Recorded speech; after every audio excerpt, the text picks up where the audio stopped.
पुरुषार्थ तुम्हारे हाथ में, बड़ी बड़ी विभूतियां तुम्हारी रक्षा करेंगी। यदि आप भगवत आराधना करते हैं तो आपकी अंजुली में चारों पुरुषार्थ रखे हुए हाथ में, धर्म अर्थ काम मोक्ष, जो चाहोगे वो तुम्हें प्राप्त हो जाएगा। पहले साधना करो, पापों का क्षय होने दो। जो जहां तैनात है, जिस पदवी पे, जिस सेवा पे, ईमानदारी से अधर्म का त्याग करते हुए वो सेवा करता, वो पूजा है। कोई महापुण्यवान ऐसा होगा जो इस पर विश्वास करेगा, वो त्रिकाल में कभी राधा राधा बोलने वाला बाधा कोई परास्त नहीं कर सकता। कलिकाल के अभद्र और त्रिगुण माया पर वो जय को प्राप्त कर लेता है। जब तुम हार जाना तब देखना तुम्हारे लिए मार्ग एक दिखाई देगा आनंद का। वो है भगवान की शरणागति, वो है अध्यात्म, वो है शास्त्र सम्मत मार्ग। यदि आप भगवत आराधना करते हैं तो आपकी अंजुली में चारों पुरुषार्थ रखे हुए हाथ में, धर्म अर्थ काम मोक्ष। ईश्वर सबको देख रहा है, सबकी एक एक वृत्ति को जान रहा है। जो धर्म का पालन करते हैं, शास्त्र आज्ञा में चलते हैं, भगवत आज्ञा का पालन करते हैं, भजन करते हैं, उनके हाथ में चारों पुरुषार्थ रहते हैं, धर्म अर्थ काम मोक्ष। समस्त भगवान की विभूतियां हाथ जोड़कर चारों ओर उसकी प्रतीक्षा करते हैं, आज्ञा की। किसकी? जो अमर्यादा राधा चरण परिचर्या रस महा, जो वेदातीत रस श्री राधा किशोरी के चरणारविंद की सेवा में लगा है। चारों पुरुषार्थ उसकी अंजलि में है। भगवान की विभूतियां उसकी सेवा के लिए उत्साहित होकर हाथ जोड़े खड़ी रहती हैं। वास्तविक ईमानदारी से जो भक्ति में अपने चित्त को डुबो रहा है, शास्त्र मर्यादा के अनुसार आचरण कर रहा है, उसके लिए कुछ दुर्लभ नहीं। धन्य है वो जो महा आनंद प्रदान करने वाले श्यामा श्याम की स्मृति में डूबे हुए समस्त आचरण करते हैं शास्त्र सम्मत। क्या चला जाएगा? चाहे व्यापार में हो, नौकरी में हो, पढ़ाई में हो, किसी कार्य में हो, एकाग्रता पूर्वक हम अपना कार्य भगवान की पूजा मान के कर रहे। शेष समय में श्यामा श्याम श्यामा श्याम, राधा वल्लभ राधा राधा, राधे श्याम नाम जप कर रहे हैं। उनके स्मरण में चारों पुरुषार्थ तुम्हारे हाथ में, बड़ी बड़ी विभूतियां तुम्हारी रक्षा करेंगी। जो चाहोगे वो तुम्हें प्राप्त हो जाएगा। पहले साधना करो, पापों का क्षय होने दो। अगर हम नामापराधों से बच करके नाम जप करें तो नाम का फल स्वयं प्रकाशित हो जाएगा। वो इस माया पर विजय प्राप्त कर लेगा। स्मरण कांचित सेवा, दो बात कही, स्मरण और सेवा। विरक्त निवृत्ति परक भागवतिक सेवा में हर समय, गृहस्थ प्रवृत्ति परक अपने धर्माचरण की सेवा। जो जहां तैनात है, जिस पदवी पे, जिस सेवा पे, ईमानदारी से अधर्म का त्याग करते हुए वो सेवा करता, वो पूजा है। स्मरण, पर साथ में स्मरण प्रभु का होना चाहिए। जैसे अर्जुन जी को युद्ध के लिए आदेश करते हैं, मेरा स्मरण और युद्ध, यहां कहते स्मरण कांचित सेवा, दो बात कही। यदि ये दो बातें जीवन में हैं तो उपासना का बहुत ऊंचा पद आपको प्राप्त हो जाएगा। जैसे दो पंखों से पक्षी ऊंचाई पर चढ़ता है, ऐसे सेवा और सुमिरन ये दो पंखे साधक के हैं जिनसे वो अध्यात्म की ऊंचाई ग्रहण करता है। कोई महापुण्यवान ऐसा होगा जो इस पर विश्वास करेगा। पराविद्या राधा राधा, हरि के हृदय का प्रेम मूर्तिमान जब स्वरूप धारण किया तब राधा किशोरी अद्वितीय प्रेम रस है। आगे उपासना में जब उपासक की वृत्ति डूबती तब पता चलता है। बाहर से तो बड़े बड़े इस रस से अनविज्ञ हैं, जो सब रस के ज्ञाता हैं वो इस रस से अनविज्ञ है। ब्रह्मा जी से बढ़कर कोई ऋषि है, कोई मुनि है, कोई चमत्कारिक है, उनसे बड़ा कौन चमत्कारिक? भगवान शंकर से बढ़कर कोई त्यागी, बैरागी, ज्ञानी, बोध संपन्न, महाभागवत कोई दूसरा नहीं, अद्वितीय है ये सब। श्री किशोरी जी के चरणारविंद की सेवा, उनका स्मरण, राधा राधा राधा बोले अमल सुकृति। निर्विकार कोई महान पुण्यात्मा ऐसा जो इस नाम पे प्रीति कर पाता है तो जयति, वो त्रिकाल में कभी राधा राधा बोलने वाला बाधा कोई परास्त नहीं कर सकती। कलिकाल के अभद्र और त्रिगुण माया पर वो जय को प्राप्त कर लेता है।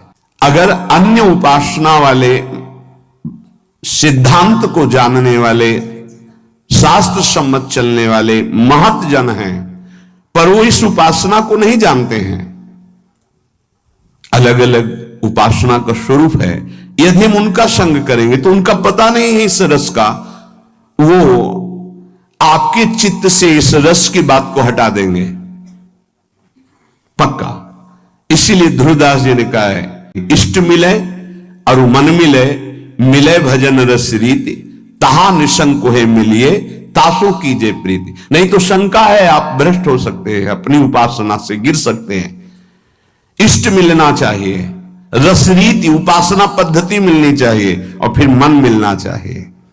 हमारे भगवान के अनंत अवतार है, अनंत रूप है, अनंत लीलाएं हैं, तो मार्ग भी अनंत की प्राप्ति के अनंत है, सब सही है, पर हमको जो कृपा से मिला है, अब हम इस मार्ग की पुष्टता के लिए इष्ट मिले और मन मिले, मिले भजन रस रीति। अगर हमें जीवन सार्थक करना है तो हमें इष्ट प्रियता रखनी होगी, हमें श्री जी का प्रसाद पाना होगा, श्री जी के प्रसादी वस्त्र धारण करने होंगे। अर्पित मात्र करने से हमारी भावना पावन होने लगेगी।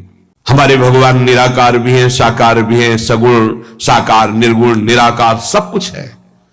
सब उपासक हमारे भगवान के निराकार के भी हैं, साकार के भी हैं, सबको प्रणाम है। लेकिन हम जिस उपासना में चल रहे, अपने उपास्य देव की उपासना सिद्धि के लिए अपने उपास्य देव के ही सत्संगियों का संग करें, नहीं तो उसमें बाधा पड़ जाएगी, आपकी उपासना मिश्रित हो जाएगी, व्यभिचार दोष उत्पन्न हो जाएगा उपासना में। अव्यभिचारणी भक्ति जो प्रेम लक्षणा, वो आपके अंदर जागृत नहीं होगी। इसलिए उपासक सावधान रहे। प्रसंग चल रहा है, हमारे भगवान प्रकृति को अधीन करके अपने जनों को सुख देने के लिए अवतार धारण करते हैं। इतना सुंदर रूप प्रभु का है, जो देखे सो इनका हो जाए। कल चर्चा हुई थी, मथुरावासिनी सखियों ने जब प्रभु के सौंदर्य रूप लावण्य को देखा तो उनको गोपियों का भजन सर्वश्रेष्ठ लगा। धन्य है ब्रज की गोपियां, पता नहीं कौन सा साधन तप किया, जो अपने नेत्रों के दोनों से सदा इनकी रूप माधुरी का पान करती रही।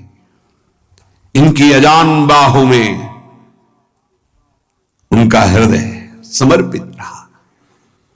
कैसा सौंदर्य प्रभु का, इनके समान त्रिभुवन में कोई नहीं है। सखी, ये कोई सजाने संवारने या गहने कपड़े आभूषणों से नहीं है, ये तो स्वयं सिद्ध रूप है इनका।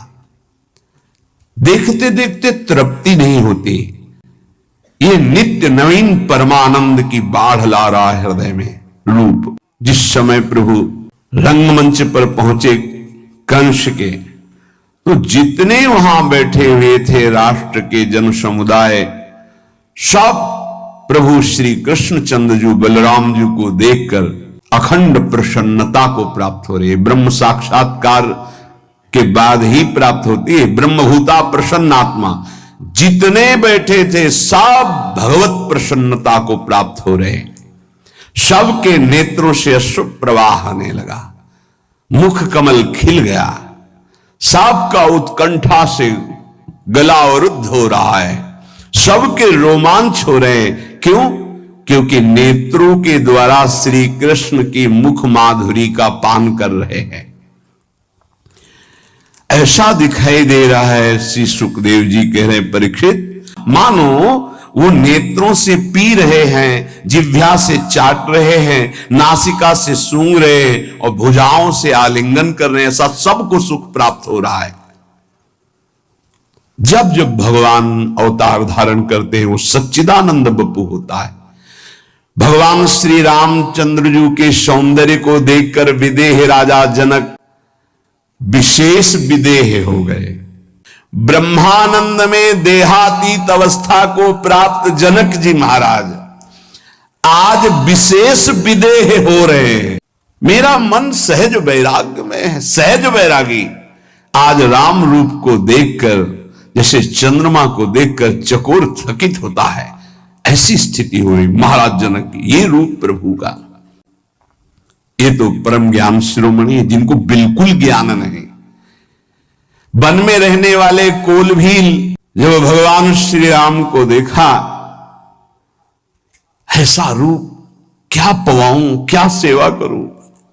दोना में जल भरते, कोई एक फल रख लेता है जंगल का, कोई कंद, कोई मूल, दौड़ दौड़ करके सामने आते हैं प्रभु की तरफ। कोई भक्ति नहीं है, कोई ज्ञान नहीं है, प्रभु के रूप का प्रभाव। आते हैं, जुहार करते, चरणों